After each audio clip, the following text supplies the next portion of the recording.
музыкальном вечере памяти 95-летию Прасковьи Ивановны Чисталевой, посвященной «Что в имени Твоем, Учитель».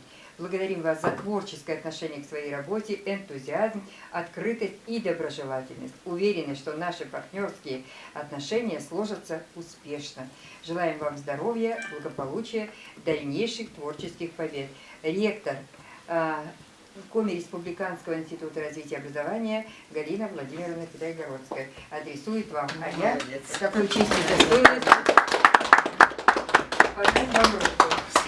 Я была участником этого вечера, и вот этот молодой красивый человек читал стихи. Еще вообще вот настолько трогательно было, посвящая 92 года ведь было, да? 95-летие мы отмечали. Она ведь ушла да.